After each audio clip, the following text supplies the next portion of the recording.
Hola y un saludo a todos los estudiantes que están tomando la clase de Español 222.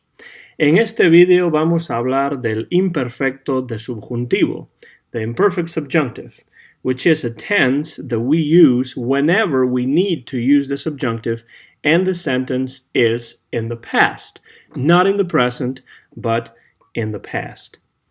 We're going to look first of all at the endings for regular verbs, and you have them right there. All you need to do is to get rid of ar or ir, and then add the endings that you have right there.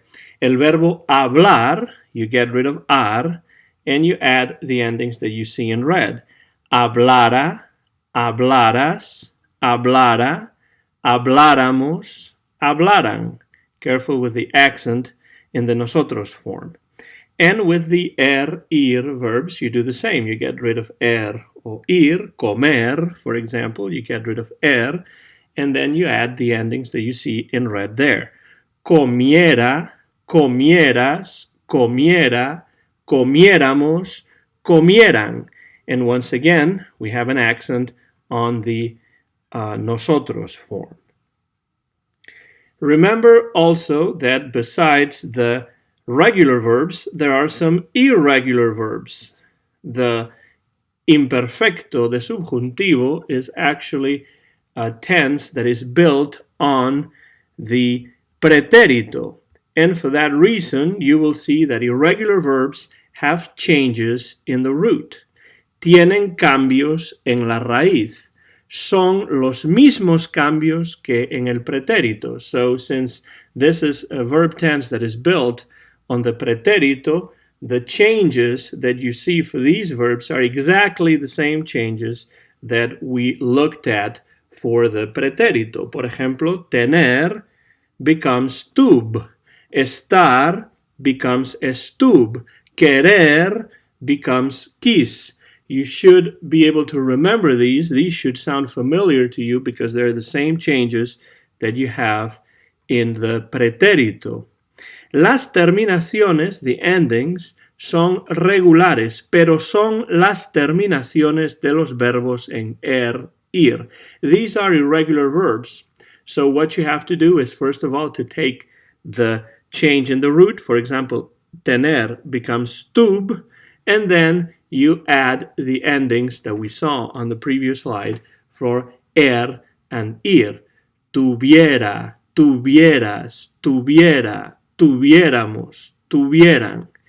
Even if you have a verb that ends in ar, like for example, estar, you still use the endings of the ir verbs because these are irregular verbs. So in the case of estar, you take estub, and then you add the endings of ir. Estuviera, estuvieras, estuviera, estuviéramos, estuvieran. Remember that this is a verb tense that is built on the pretérito.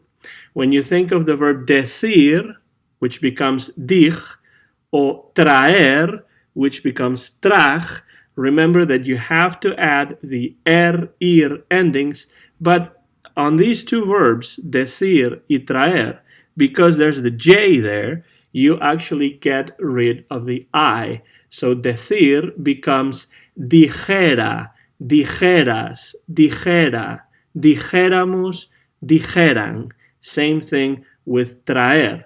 You have to get rid of the I from the ending because you already have the J. Now, when we look at the verbs ir and ser, they have exactly the same forms. They share the same forms in the imperfect subjunctive. Tienen las mismas formas en el imperfecto de subjuntivo. Look at the examples there. Fuera, fueras, fuera, fuéramos, fueran. Those are the forms in the imperfecto de subjuntivo, both for the verbs ir y ser. Remember that this happens also in the pretérito, where they share the same forms. If we look at the verbs creer, to think or to believe, and leer, to read, they actually have the endings for the er verbs because they are verbs, but they actually add a y instead of the I. Creyera, creyeras, creyera, creyéramos, creyeran. Leyera, leyeras, leyera, leyéramos, leyeran. They are regular, really, only that they have this slight spelling difference where instead of an I, we have a Y. Now that we've talked about the forms of the imperfect subjunctive or the past subjunctive, which is the same, you can call it Imperfecto de Subjuntivo or you can call it pasado de Subjuntivo. Now let's talk about the uses. When do you use the past subjunctive? There's two cases in which you use the past subjunctive. Número uno, usamos el pasado de subjuntivo con frases en el pasado que necesitan el subjuntivo. So whenever you need the subjunctive, because there is a case of doubt or opinion and emotion or influence, and you need the subjunctive because of that, and the sentence is in the past, this is very important, then you use the imperfect subjunctive instead of the present subjunctive. Here are some examples. Mis padres sugieren que yo compre un coche.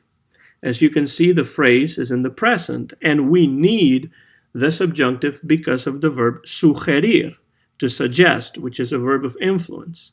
That verb of influence, sugerir, is in the present, sugieren. So the subjunctive form that you need because the phrase is in the present is the present subjunctive. Mis padres sugieren que yo compre un coche. Compre is the present subjunctive. But the phrase underneath is different. Mis padres sugerían que yo comprara un coche. In this case, we have the same verb, but the verb is in the imperfecto. It is in a form of the past. That sentence is not in the present, it is in the past. Sugerían needs the subjunctive because it's a verb of influence and the sentence is in the past. For that reason, the subjunctive is actually the imperfect or past subjunctive. Mis padres sugerían que yo comprara un coche. The difference between the phrase at the top and the phrase at the bottom is that the phrase at the top is in the present and the phrase at the bottom is in the past. For that reason, the phrase at the bottom will need the imperfect subjunctive and not the present subjunctive. That's one of the uses of the imperfect subjunctive. The second use is something we will talk about more in depth in just a few classes and in an upcoming video, and it is the fact that we use the past subjunctive for if clauses. Usamos el pasado de subjuntivo o el imperfecto de subjuntivo en frases hipotéticas con si. If clauses that are hypothetical phrases. They are not necessarily true. They are hypothetical. Si yo tuviera mucho dinero, compraría un coche. This is a hypothetical phrase because what we are saying is if I had a lot of money, I would buy a car, but I don't have a lot of money. And for that reason, it is a hypothetical if clause introduced by si. As you can see in red, we have the imperfect or past subjunctive. And the other part of the sentence in blue has the conditional that we've already seen this semester.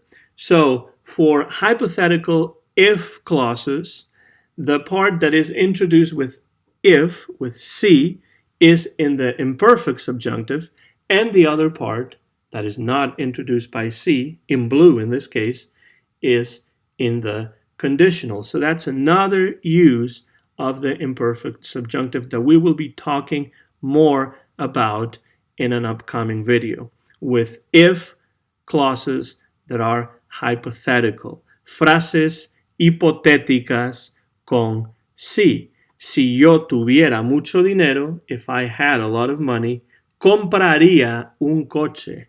I would buy a car. Terminamos así el video. Muchas gracias por su atención. Se despide el profesor Antón García Fernández.